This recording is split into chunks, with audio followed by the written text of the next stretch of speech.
It's happening. Hello. Tonight's theme, I was just telling my amazing husband who's here, tonight's theme is rider position. That's tonight's theme. So are they going to be asking questions? Yeah. Or do we have... I think YouTube is on the rounds. We've got like a new setup here, which I'm not really sure if it's working because see, yeah, it's not right.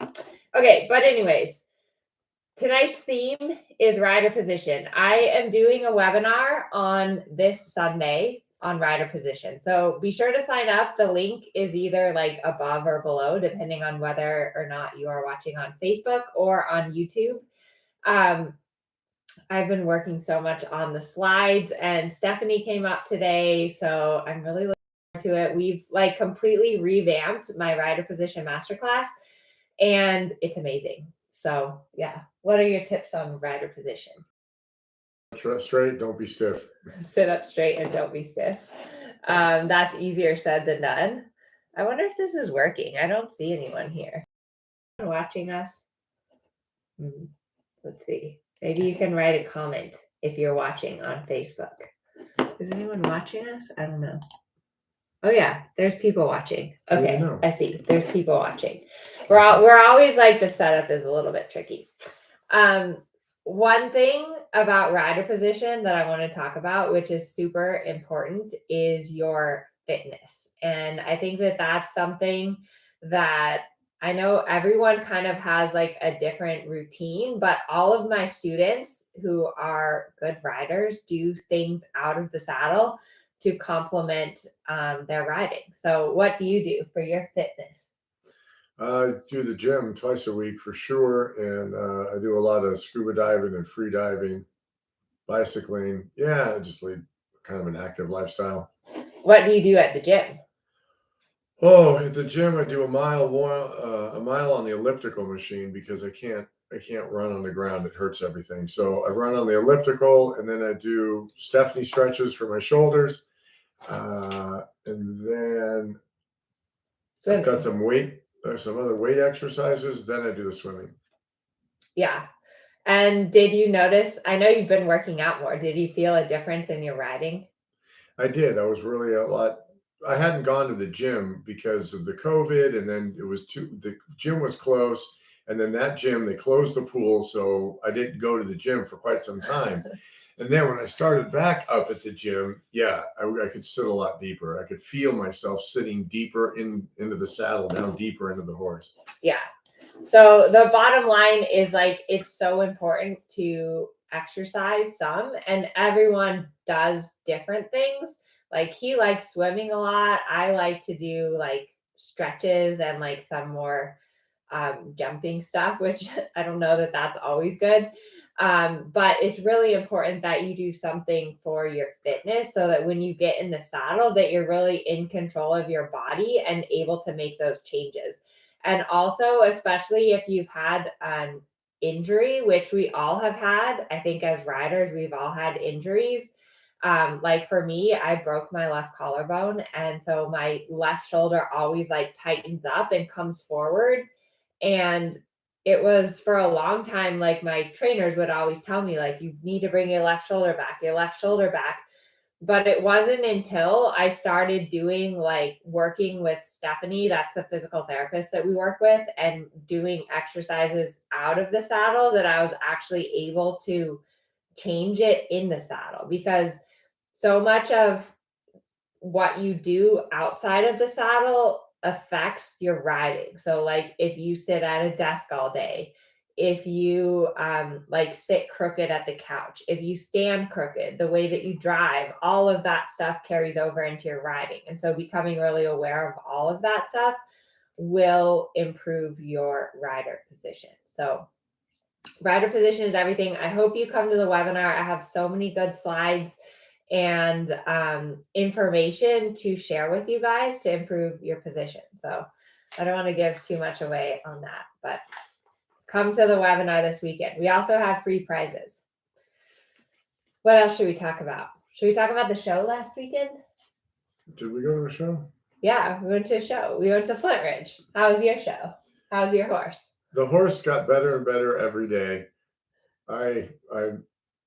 I wasn't good. Are you going to tell them what you did?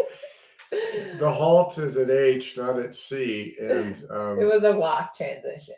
oh yeah, the walk transition is at H, not at C, and so I did it at C every day and didn't read the tests until the end of the weekend. So I did not score well where I didn't do the transition where it was supposed to be.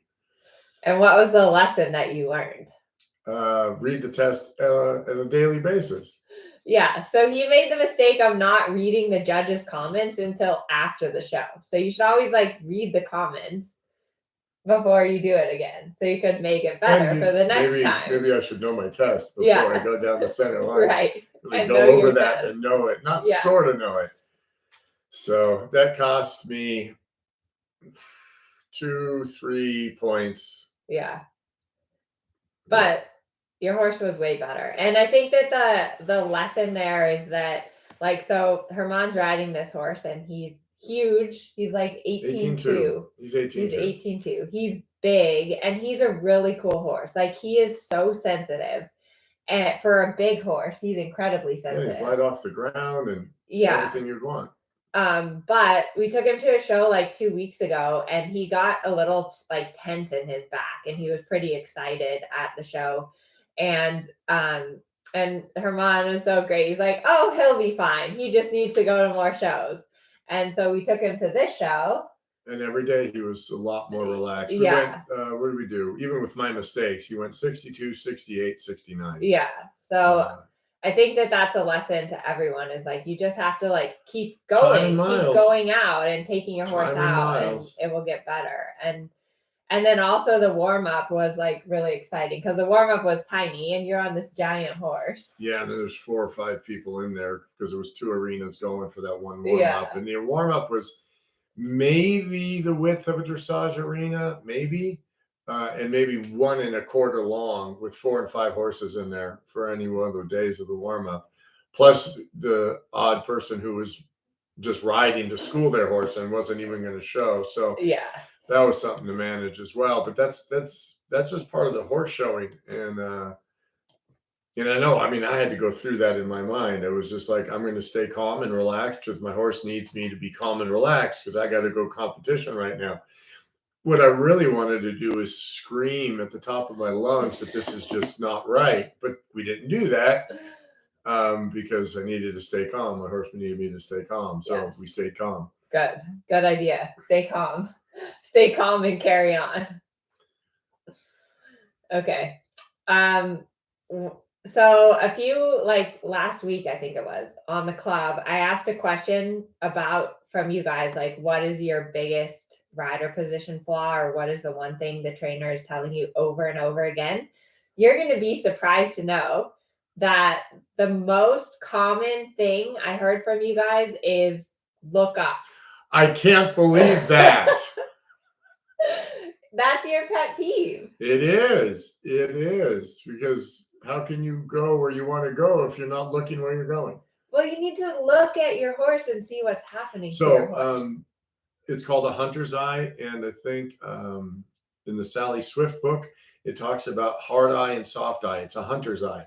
You have to see everything and then focus. And then that's the hard eye is the focus. The soft eye is where you see everything. And then you focus and then soft. And it's called hunter's eye. Yeah. It's a thing. Hunter's eye.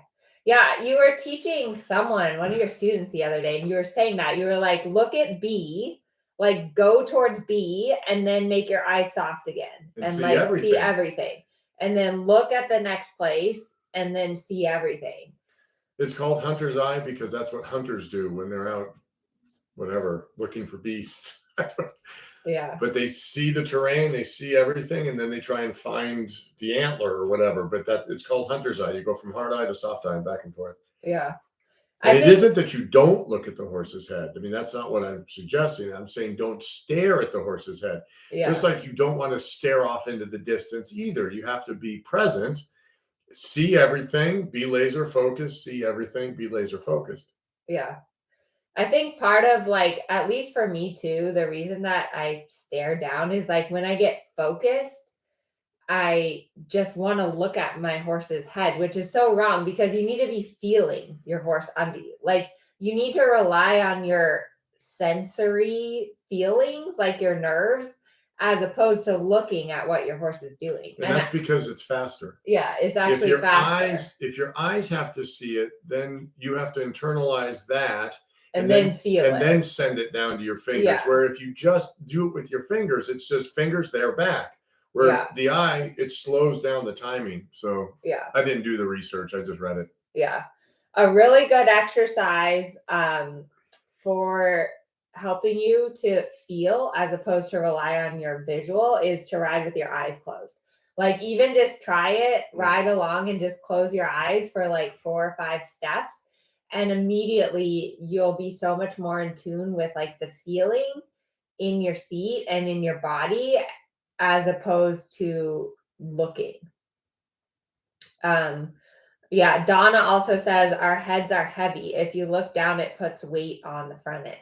For sure. That's true. The average human head, good point, weighs 8 pounds. And so if that is, if your chin is down, you've got 8 pounds pulling you forward, which then doesn't let your hips follow the rhythm either. So yeah. And it can cause like neck problems and herniated neck discs and all kinds of really bad things. Party time. That we don't want to have. So, bottom line is look up, right? That's the moral of the story.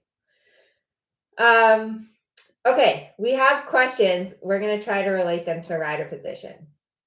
Here's a question from Amelia. Oh, I like your name, Amelia. How to teach a greenie to go into the outside aids to stay balanced. We haven't figured out leg yields yet. Otherwise, I would try to use that to my advantage. How to teach a green horse to go into the outside aids. So you have to use your inside leg to get your horse to the outside. And then allow on the outside. And so you don't really quite have the aid. So if you think turn quarter line, I'm assuming you have a dressage arena. So you turn, or you just turn early, you're 3-4 horses away from the rail. You just sit a little to the outside, move your hands a little to the outside. By the way, leg yield is the only time we ever get to sit to the outside when you're teaching it. Eventually it doesn't matter, but in the beginning. I don't do that. I do. That. So, and then you use centrifugal force, you add your inside leg and you take the horse to the rail and the horse starts to figure out inside leg to the outside. Yeah. But basically, yeah, you just, at first, if your horse doesn't really understand the outside aids, like I was going to do a video on this. I need to plan it better. But basically, if your horse doesn't really understand the outside aids, the first thing is you have to kind of let them fall through the outside. So you just have to like Herman was saying, just let them kind of fall over there by pushing them off your inside leg. And then once you have the contact in your outside rein, then you can do something with it. Like then you can tell the horse to turn a little bit or whatever. Okay. Next question. How much should the shoulders lead in the half pass? I'm always told to think travers on the diagonal, but also told to use the half circle to set up the shoulders. Okay, so it haunches in on the diagonal, sort of, because haunches in, the leg isn't crossing. So in half pass, both outside legs are crossing over both inside. So technically haunches in, the front legs are going straight, the hind legs crossing. So if you do that on the diagonal, then not really. So yeah, optically, but anyway, so your half pass, both outside hind legs have to cross over. So the reason that they say it's set up in shoulder in is because the outside front leg is going to be over the inside hind. So you're in a shoulder in position. The reason that it's not quite shoulder in is because the way the legs cross. And so when you go from shoulder in into half pass, it makes it harder on the horse. If you start it from half pass, the footfalls are easier, and then you can bring the shoulder over, and it varies from horse to horse. Some horses like it better if you start in the haunches in and then bring the shoulder around, and some horses like it better if you start in the shoulder in and they can figure out how to cross their leg over. That was very technical. I'm not sure. Yeah. Okay, but here's the thing, to simplify. If you're riding a half pass and you're looking at it, you always want the shoulders leading slightly, because if you're looking from the end of the arena and the judge sees that the haunches are leading, that's like a big no-no, because that puts your horse on the forehand and it means that they're not engaged. So you always want to make sure, whether you're thinking shoulder in or haunches in or whatever, the forehand is slightly leading. Like, so even if you're going to think of your half pass as haunches in on the diagonal, you have to first turn on the diagonal, get the shoulders on the line, and then make haunches in. You don't ever want to start the half pass with the haunches. Right. Because the half pass, the judge is supposed to see that the horse is in shoulder in position. And so what she just said is, so you get on the diagonal straight, and then you would push the haunches to the inside so that then you've got the two tracks coming across. And that would take care of both hind legs crossing over. But the alignment is in shoulder in. Very technical. There's a bit of that in dressage, isn't there? Okay, here's a good question. What are the timings of the aids for a turn on the forehand? For turn on the forehand, I just push when the inside hind leg's coming up. Yeah, exactly. But that's really important. But I do take care a lot. And if you like turn on the forehand, that's something that we do with young horses. So I'm assuming, or I had to fix a horse within it, but whatever. It's a horse that really doesn't understand about the bend. So back to that first question that we got about how do you teach a horse to get to the outside aids? Turn on the forehand is, and not that the reins create the bend, but they sure can help. So like if the horse isn't getting it, you can bring him around a little bit more than you would normally. Get that head around so that his body's already in a way that when your leg comes on, it's really easy for the horse to understand where he's supposed to go. Oh, look, Loretta, she says, I'm the one that loves the geeky nature of dressage. So she's enjoying your geekiness over here. That's good. All us nerds are united. Okay. I'll make it more simple for those of you guys that aren't so nerdy. So turn on the forehand, right? In the turn on the forehand, you want the haunches to move out and the shoulders to stay in, basically. You're going to apply your inside leg when the inside hind leg is leaving the ground, because that's the only time you can direct a leg is as it's coming off the ground. So as the inside hind leg comes off the ground, you push with your inside leg. Then what's going to happen is that your outside rein controls the outside shoulder. So you push with the inside leg. Then when the outside front leg is about to leave, you half halt with the outside rein. So it's inside leg, outside rein, inside leg, outside rein. How much of those depends on the horse. Like if your horse is lazy, you're going to need more leg. If your horse is bulging through too much through the outside shoulder, you're going to need more outside rein. But don't counterbend them. Don't counterbend them. Got it. And don't screw up your position. I think that's the hard part is you have to do all of these things and maintain the correct position. And only a rider in the correct position can make the correct aids. So you want to be trying to do all this thing, but if you're not sitting right, and that's out of the German National Handbook. Yeah. Come to the webinar on Sunday. So yeah, if your position is out of, if you're not sitting the right way, the aid that you apply isn't right. So the horse goes, what? And this aids, right? The aids, that's the name we give the language to talk to horses with. And so if you're not in the right position, then your aids come with an accent that the horse can't figure out. Yeah. No, it's true. I mean, the reason that we are supposed to ride in a certain position is because over centuries, this has evolved, and people in the know said, wow, if you sit and do it like this, it works. Yeah. And it's like one of our clients was scribing at the horse show last weekend, which shout out to Sylvia and Carolyn. Thank you guys so much for scribing for us because it's so important to give back to the sport. I've scribed a ton and I will again in the future. But it was one of the judges told me, we have to give back. We really have to give back for, what's given me so much that I have to give back. And so I appreciate everybody who does volunteer. Yeah. So thank you, Sylvia and Carolyn. But one thing that Sylvia said that when you scribe, you learn a lot because you get to sit there with the judge the whole day.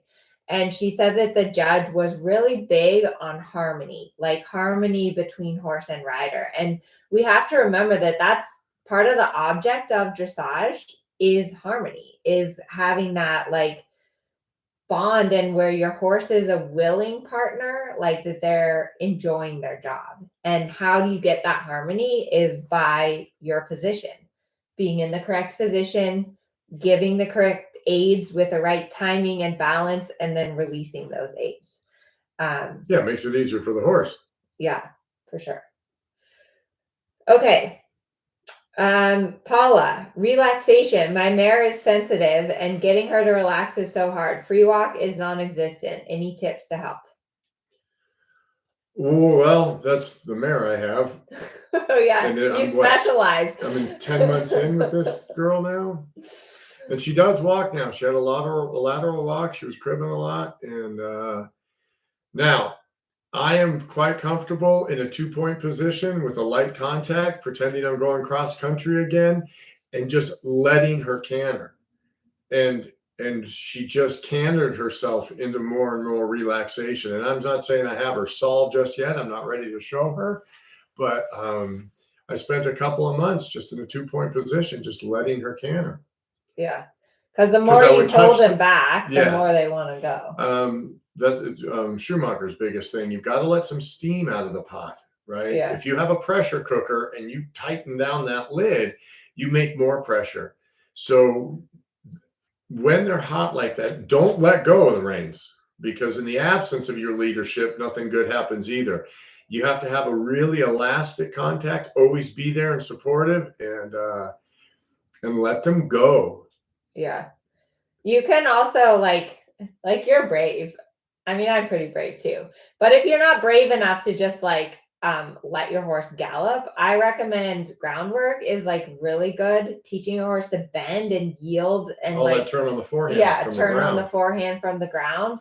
And then also like when you're walking, I like to do like really tight turns. When I used to live in Colorado, we would have to go take the horses to move cattle from like one pasture to the next. And you'd get there and your horse would be like nuts and like super hot. So our way of letting out steam. Are you smiling? Yeah, I did. Yeah, get the horses nuts. Good times. So chasing cows. There would be sagebrush, and Larry, the cowboy I worked with, he would be like, you just go and you do circles around the sagebrush and you do like circle left, circle right, circle left, circle right. And you just circle around these sagebrush. We'd usually do it at the trot.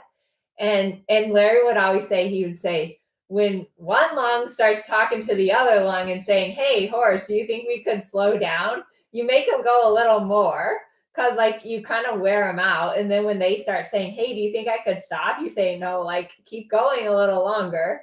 And then you let them stop. And that's kind of what you did with your horse. You're like, all right, you want to go? Let's go. Just go until you don't want to go. Yeah. And then, okay, see, it's all right. Now we can work a little bit. And I like to like let them go and then circle and let them go and circle so that you're working on suppleness and bending. Like you're not just letting them gallop right. around. It's not just a free for all. Right. It's sort of guided free for all. Yeah. So anyways, Karen says, how difficult is it to scribe? It's not. It's not. No. It's really not. And if you're worried, right, if you've never done it before and you talk to show management and say you want to do, the national levels, 1, 2, 3, 4. The judges there, they have enough because the movements don't come so fast as like they do in the FEI. Yeah. Until you get used to the rhythm of comment, score, comment, score, comment, score. And if you've been to a horse show, I mean, you can look up and have some idea where the horse is too. But you could just do the national levels for an afternoon or a morning or something and get your feet wet on it. But it's not getting a PhD, that's for sure. Yeah. Okay, here's a good one from Ashley. How to help a horse establish rhythm.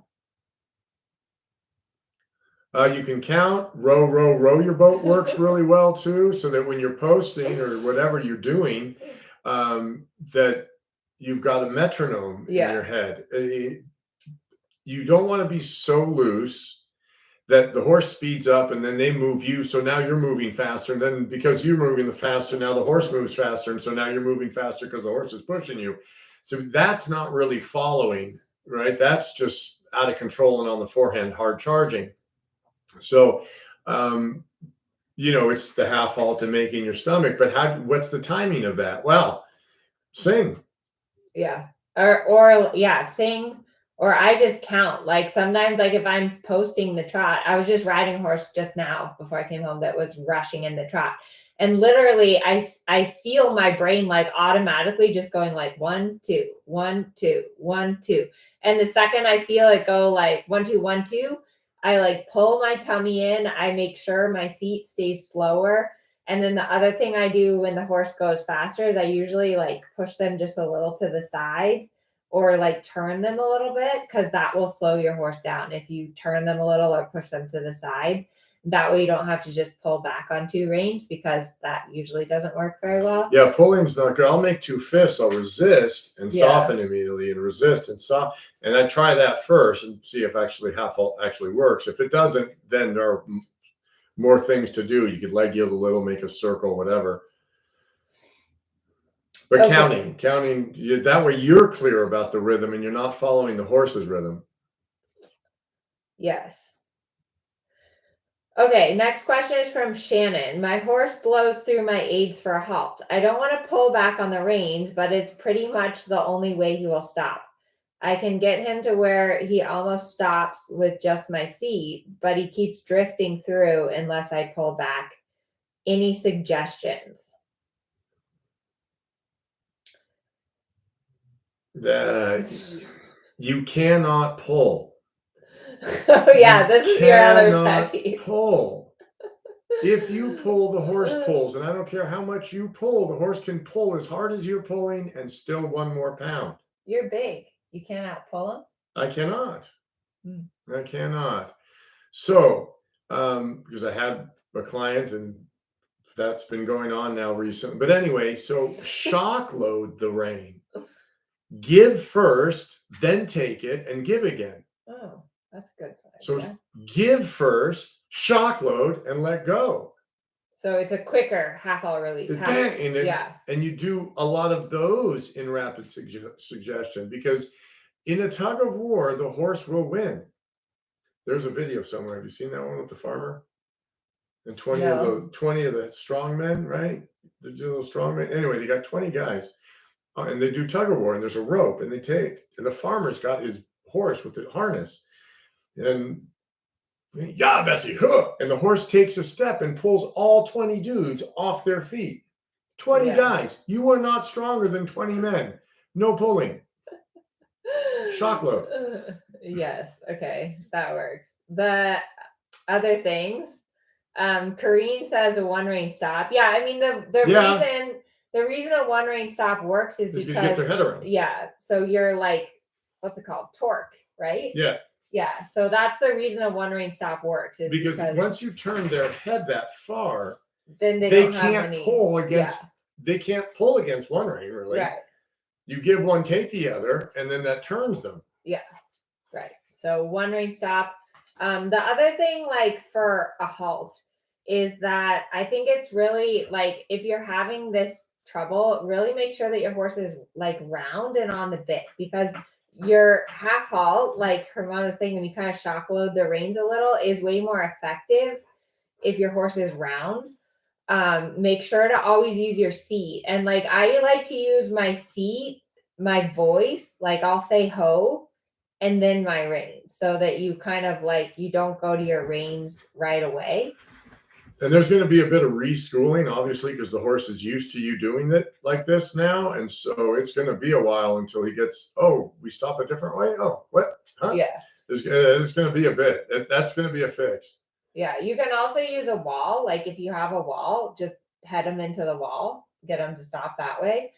And sometimes if I have a horse that is running through me, I might even make them back up. But again, I think you have to, be very, like if I, like we were talking, yes, you have to be very tactful. So like we were talking about, if you have a horse that doesn't want to halt, you probably have bigger problems that you need to fix. Like you probably need to work on steady tempo, steady contact, relaxation in general, making sure the horse is connected properly. Like the halt is one of the kind of last things that you work on. And again, if you just stand there and you try to force your horse to halt and stand still, it's not going to go well. You have to be tactful, and it has to like almost be their idea a little bit. And at this stage, I'd let him take like walks. I mean, because it has to go forward, downwards. You don't want him to just stop hard. The hind legs, they're supposed to gather up, and then it's like standing on tippy toe, ready to go again. So it's a halt. It's not a stop. Yeah. So. Oh, Shannon's here. She says he's not out of control, just keeps going like he's on a stroll. Like, I like the shock load of the reins. Then shock load it and see what that does. I mean, without seeing you, we've just given you, I don't know, 7 different things. 7 different things. One of those is bound to work. They've worked for us in the past on different horses. But yeah, so I think if your horse just like isn't listening, then so you give first. That's the key. Don't have your contact, whatever it is, your base contact, and then take. Give first, so you make a clearer delineation. There's a clear distinction when you apply the aid. So you want to give first and then come. Yeah. And always remember, for everyone, whenever you use your seat or your reins, like if you're going to do that with your reins, make sure you're sitting in and sitting back. Like, otherwise, you're going to pull yourself towards his head, because you don't weigh what his head weighs. And I was talking to one of my students today, and I was like, why do we all think that leaning forward and pulling is a good idea? Like, we all do it. We've all done it, right? Like, you get scared and you lean forward and pull. Like, how is that a good idea? Because our instinct is to get fetal. We roll up like pill bugs. That's when we're fearful, we roll up like pill bugs. And until training supplants instinct, because you've had your trainer yelling at you because you've ridden a lot of crazy, nasty horses. And so trainers. What do you yell at your students when they do that? Lean back, open up your chest. No, what else? What do you say before you say that? I don't know. What do I say? Oh. You always say, like, do you want to die? Oh, right. That came up at the freestyle. And Lauren doesn't get that, but Mindy gets that one a lot, because Mindy leans forward and pulls. And I'm like, like, you may say you don't want to die, but if you're leaning forward and pulling, you're telling me that you want to die. But anyway, so it takes a while to get out of the instinct. Our instinct as humans is to roll up and cover all our organs. And that's the last thing you want to do on a horse. But to open yourself and expose the soft pink underbelly isn't really what we were bred for, but training can supplant instinct. And so if you hear it enough times, it won't matter what happens, the training kicks in. And so it all starts to go to pot, and the training kicks in, and boom, there you are, saving your own life. Okay. Thank you for that. Okay. I've talked too much. We've talked too much. Okay. So I hope you guys let me know in the chat if you're watching live. If you're coming on Sunday to our rider position webinar, I'll be here. You won't be here. Stephanie, the physical therapist that I work with, is going to be there on Sunday for the webinar also. So I'm really excited. She has like some amazing things to add, because I think that like rider position is twofold. It's what you do in the saddle. Oh, Levi's joining us. Hi, Levi. Our lap dog has joined Facebook Live. So rider position, it's what you do in the saddle. And why are you panting so much? It's hot in here. It's what you do in the saddle, and it's what you do out of the saddle. And I think I'm getting old. I do. Because I like have to do more stretching and more like taking care of my body. And also I've noticed when I sit in front of my computer all day, which I've been doing a lot lately, perfecting my slides for Sunday, you get like really stiff and tight. And I even got a standing up desk. But anyways, let's see who's going to be there on Sunday. Karen's going to be there. Loretta, yes, the webinar will be recorded. Melinda's going to be there. Shannon will be there. Keena's going to be there. Awesome. Oh, Karine has her friends joining. Yes, thank you for inviting your friends. Abby's going to be there. Donna's going to be there. Awesome. Good. Cool.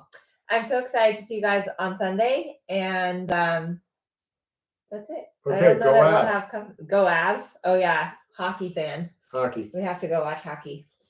All right. Thank you guys all for being here. We'll see you next time. Are we off?